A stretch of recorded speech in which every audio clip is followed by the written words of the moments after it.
अपाने जुह्वति प्राणं प्राणे पानं सोपापरे प्राणापान गति रुद्रा प्राणायाम परायणा अपरे नियताहारा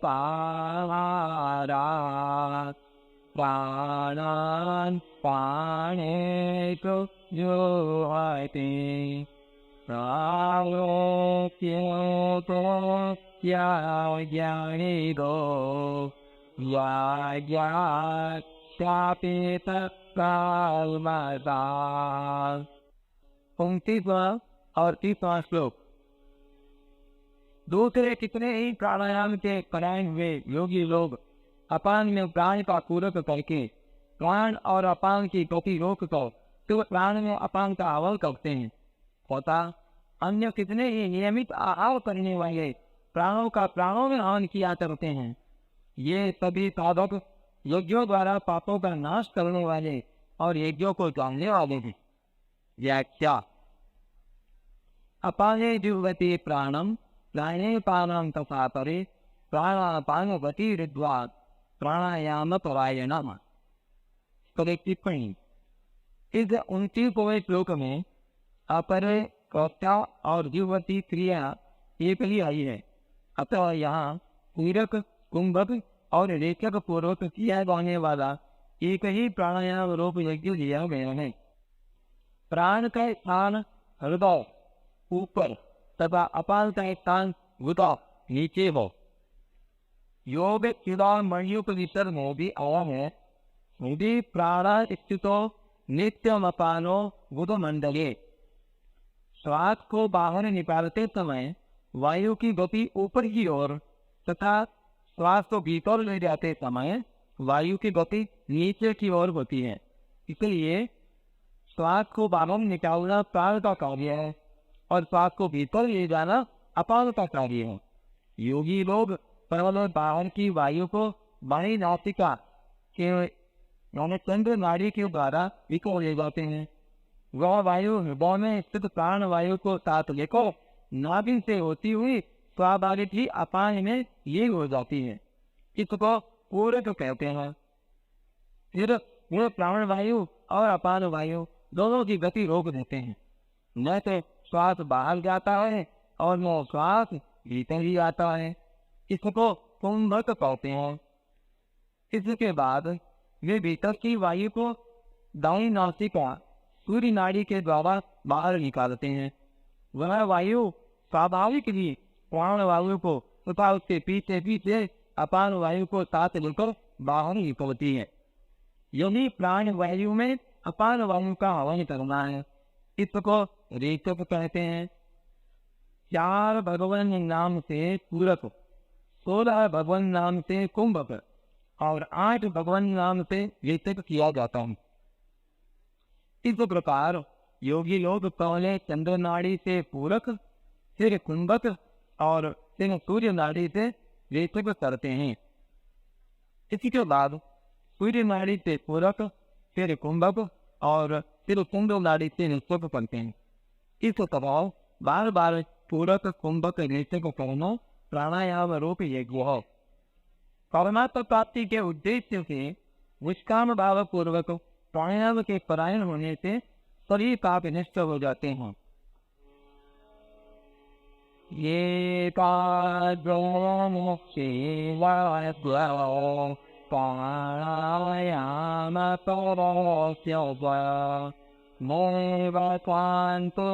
पापानि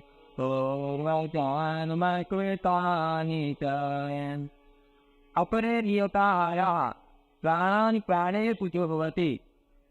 नियमित आहार विहार करने वाले साधक ही प्राणों का प्राणों में हवन कर सकते हैं। अधिक वह बहुत कम भोजन करने वाला अथवा बिल्कुल भोजन न करने वाला यह प्राणायाम नहीं कर सकता। प्राणों में हवन करने का तात्पर्य है प्राण का प्राण में और अपान का अपान में हवन करना, अर्थात प्राण और अपान को अपने अपने खानों पर रोक देना, न श्वास बाहर निकालना और न श्वास भीतर लेना। इसे स्तंभ वृत्ति प्राणायाम भी कहते हैं। इस प्राणायाम से स्वाभाविक ही वृत्तियां शांत होती हैं और पापों का नाश हो जाता है। केवल परमात्मा प्राप्ति का उद्देश्य रखकर प्राणायाम करने से अंतःकरण निर्मल हो जाता है और परमात्मा प्राप्ति हो जाती है। सर्वे प्येते यज्ञ विदो यज्ञ सपित फलमताः।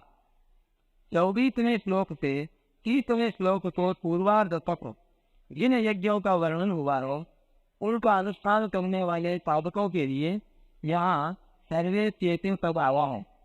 उन यज्ञों का अनुष्ठान करते रहने से उनके संपूर्ण पाप नष्ट हो जाते हैं और अविनाशी परमात्मा की प्राप्ति हो जाती है। वास्तव में संपूर्ण यज्ञ केवल कर्णों से संबंध विच्छेद करने के लिए ही है। ऐसा जानने वाले ही यज्ञ रूप अर्थात यज्ञ के तत्व को जानने वाले हैं। कर्मों से सर्वथा संबंध विच्छेद होने पर परमात्मा का अनुभव हो जाता है। जो लोग अविनाशी परमात्मा का अनुभव करने के लिए यज्ञ नहीं करते, प्रत्युत इस लोक और परलोक स्वर्ग के विनाशी भोगों की प्राप्ति के लिए ही यज्ञ करते हैं, वे यज्ञ के तत्व को जानने वाले नहीं हैं। कारण कि विनाशी पदार्थों की कामना ही संभव का कारण है। गता गतम काम कामा निबंधते।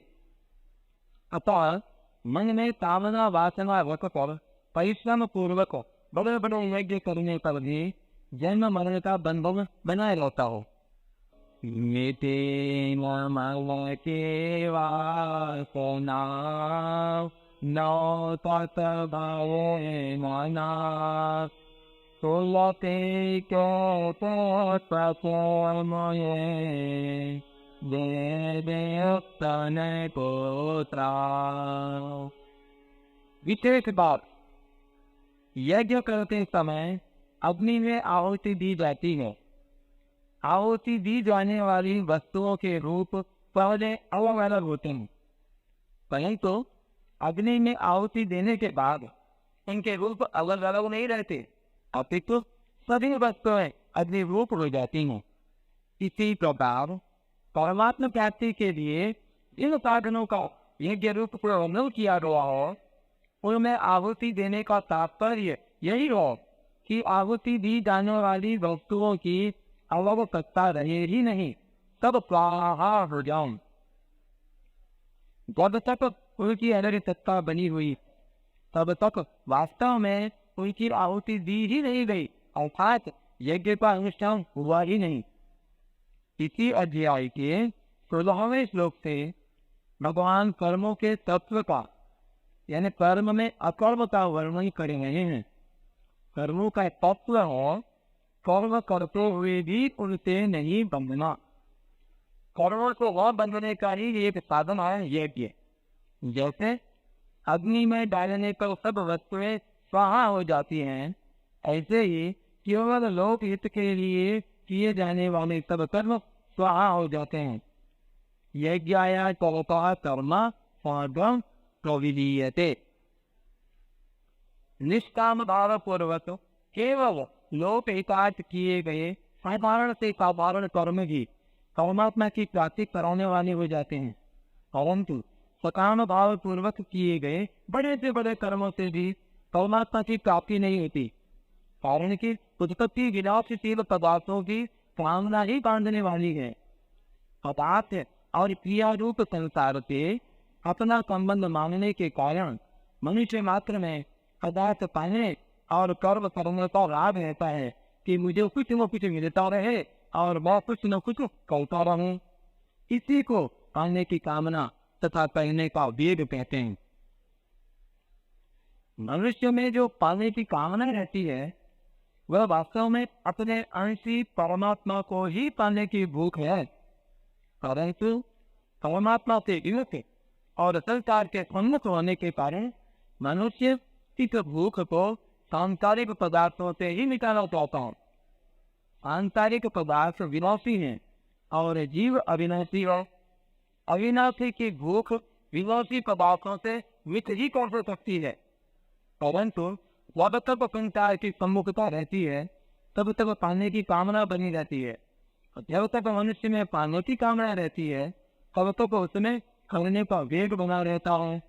इस प्रकार जब तक पाने की कामना और करने का वेग बना हुआ है, अर्थात पदार्थ और क्रिया से संबंध बना हुआ है, तब तक जन्म मरण नहीं छूटता।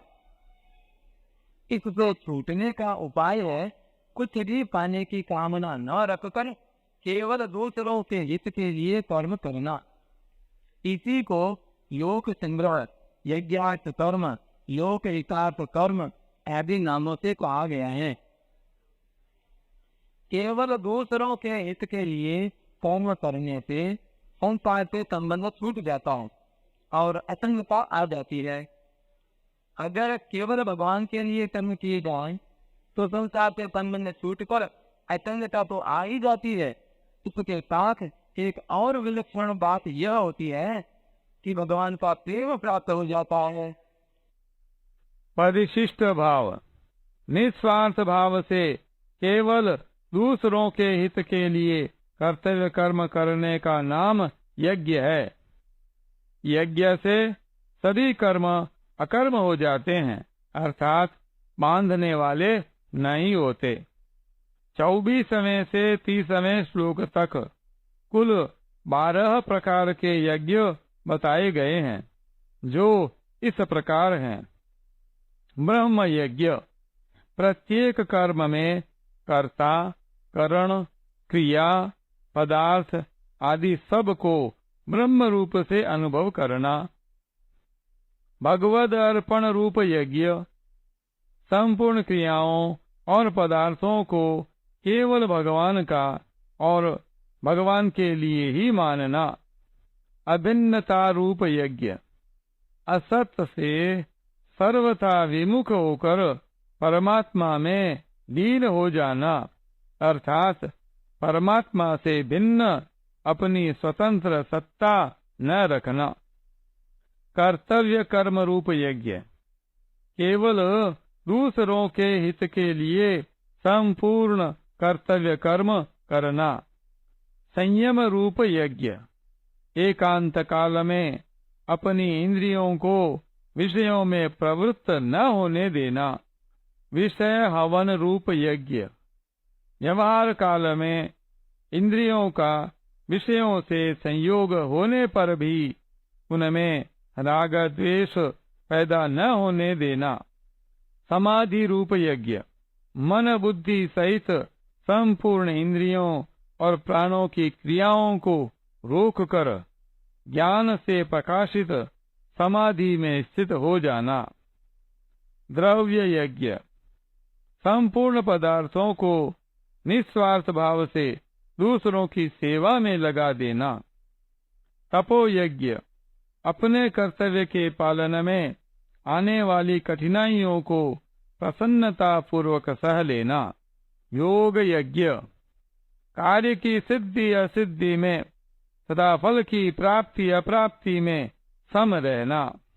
स्वाध्याय रूप ज्ञान यज्ञ, दूसरों के हित के लिए सत्शास्त्रों का पठन पाठन, नाम जप आदि करना। प्राणायाम रूप यज्ञ, पूरक, कुंभक और रेचक पूर्वक प्राणायाम करना। स्तंभ वृत्ति चतुर्थ प्राणायाम रूप यज्ञ, नियमित आहार करते हुए प्राण और अपान को अपने अपने स्थानों पर रोक देना। इन सब का तात्पर्य है कि हमारी मात्र क्रियाएं यज्ञ रूप ही होनी चाहिए, तभी जीवन सफल होगा। तात्पर्य है कि हमें अपने लिए कुछ नहीं करना है। क्रिया और पदार्थ के साथ हमारा कोई संबंध नहीं है। हमारा संबंध परमात्मा के साथ है, जो क्रिया और पदार्थ से रहित है।